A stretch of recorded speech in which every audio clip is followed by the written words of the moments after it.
चार बातें बहुत जल्दी मन को प्रभु में लगा देंगी। अगर आप पकड़ पावे, ना पकड़ पावे तो भोगे। फिर आपका मन आपको जलाएगा, फिर आप रोएंगे, चिल्लाएंगे, भागेंगे।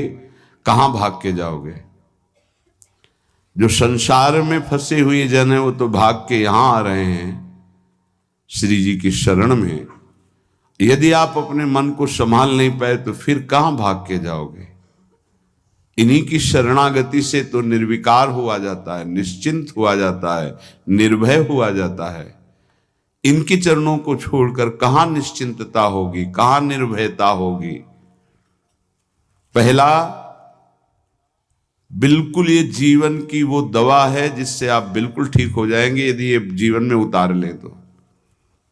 हृदय में लिख लो, दिमाग में लिख लो, किसी नोटबुक में लिख लो जो आप रोज स्वाध्याय करें।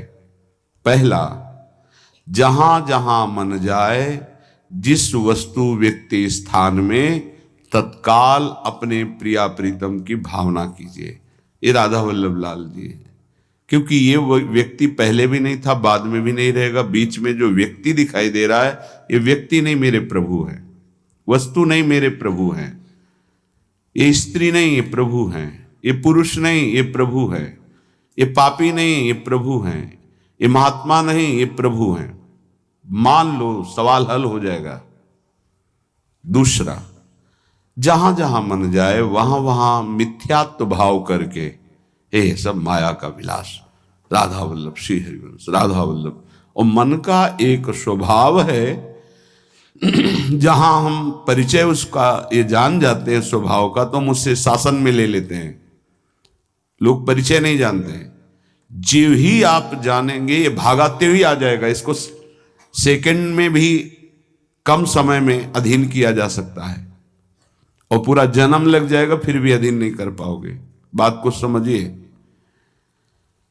ये एक सेकंड में विश्व ब्रह्मांड में कहीं भी यदि इसका परिचय है वो तत्काल पहुंच जाएगा। वायु भी इसके समान वेगवान नहीं है मन।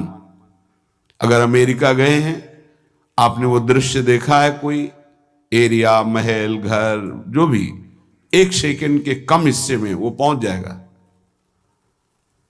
ऐसे मन को प्रभु में लगाने के लिए जहां मन जाए, और जाना कि गया, इतना सावधान साधक होना। गया वो तत्काल आ जाएगा, उसको बुलाना नहीं पड़ेगा, वो तत्काल लग जाएगा। राधा वल्लभ श्री हरिवंश, राधा वल्लभ श्री हरिवंश, राधा वल्लभ। हो सकता है 5 बार न कह पाओ, फिर भाग जाए, फिर उसे लाना है। इसे कहते हैं अभ्यास योग।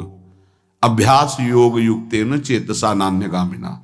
एक दिन ऐसा आएगा नान्यगामिना, ये जाएगा ही नहीं, ये नहीं जाएगा। फिर दिव्य शाश्वत परम पुरुष की प्राप्ति इसी से हो जाएगी। तीसरा, हमारे मन में जो सही स्फुरणाएं हो रहे हैं उसका सपोर्ट जरूरी है। विरोध से ही मन केवल काबू में नहीं होता है, सपोर्ट जरूरी है। अब सपोर्ट शब्द से कितना मन प्रसन्न हो रहा है, हर्षित हो रहा है, उस बात का सपोर्ट जो गुरुवाणी, शास्त्र, संत जनों की वाणी, उसके अनुकूल वो बोल रहा है। चलो आज हम तुम्हारी बात पूर्ण कर देते हैं। वो कहता है मुझे आज मीठा खाने की बहुत इच्छा है। ठीक है, हम श्री जी को भोग पधराते हैं, नाम कीर्तन करते हैं, आचमन कराते हैं, फिर उसको पा लेते हैं। बिल्कुल वो आपको भजन में विरोधी भाव नहीं पैदा करेगा। कहीं कहीं मन को सपोर्ट करना है, वो कहीं कहीं शास्त्र सम्मत गुरु आज्ञा के अंतर्गत सपोर्ट जरूरी है, जरूरी है। बिल्कुल विश्वास मानिए, ये 4 बातें जो बता रहे हैं ये जीवन की धरोहर है जो आपको दे रहे हैं। चौथी बात, जो शास्त्र विरुद्ध दोष वाली सलाह दे रहा है, बिल्कुल नहीं, बिल्कुल नहीं, बिल्कुल नहीं। जैसे वो जरूरी है सपोर्ट, ऐसे बिल्कुल सपोर्ट नहीं, बिल्कुल सपोर्ट नहीं, बिल्कुल नहीं। अब वो आपको जलाएगा। जैसे सपोर्ट शब्द से हर्षित हो गया, ऐसे बिल्कुल नहीं शब्द से वो शोकित हो जाएगा। अब आपको उदास कर देगा। जब उदास वो होगा तो आप उदास हो जाएंगे, कहीं मन नहीं लगेगा। आपको लगता है अब तो जीवन बेकार हो गया, तो मन लगना ही जीवन है क्या? अरे अभी आप समझे नहीं। सोहम तवैव आश्रितः, मैं प्रियालाल के आश्रित हूं।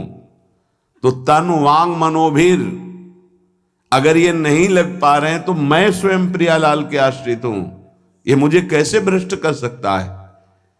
तन वांग मनोभीर, शरीर वाणी और मन, ये हम समर्पित कर रहे हैं। तो शरीर वाणी मन, ये तीनों धोखा दे रहे हैं। शरीर बीमार हो गया है, जबान खराब हो गई है, मन गलत चिंतन करा रहा, तो हमारा बाल बांका भी नहीं कर सकता, क्योंकि सोहम तवैवाश्रिता, मैं स्वयं प्रियाजू की शरण में हूं। उपासक ये चार बातें नोट कर ले, बहुत ये जीवन के लिए अत्यंत लाभदायक है। जब आपका मन आपको परास्त कर रहा है, जला रहा है, वो जलन सिर्फ मन को प्राप्त हो रही, आपको नहीं। आप बिल्कुल दूर हैं, आप दृष्टा हैं, आप साक्षी हैं उसके, आप स्वामी हैं उसके। यदि आप स्वीकृति नहीं देंगे तो आपसे पापाचरण नहीं करा पाएगा। आपको डरना नहीं कि अब मन में काम आ गया, क्रोध आ गया, अब तो मेरी दुर्गति हो जाएगी, बिल्कुल नहीं। देखो देखो जरा, इस पर विचार करो। क्या शरीर को त्याग देने से परम पद मिल जाएगा? दुखों की निवृत्ति हो जाएगी? क्या निर्विकारता आ जाएगी? नहीं। ऐसे शरीर को नष्ट करने वाले को प्रेत योनि मिलती है। प्रेत योनि महाभयानक कष्टदायी, जिसमें वो दरिया के समीप रहते हुए बूंद पानी नहीं पी सकता, केवल वायु भक्षण करके वो जलता रहता है। कितने समय तक इसकी कोई सीमा नहीं है, युग युग बीत सकते हैं। ये मन जिसको तुमने अपना माना, कितनी दुर्गति का रास्ता चयन करा दिया। उपासक मस्ती सीखे। अरे चाहे गृहस्थ हो या विरक्त हो, भगवद आश्रित मस्त रहना सीखो। सदा रहो अलमस्त, नाम की धुन में हो जा मत वाला। निरंतर नाम, क्या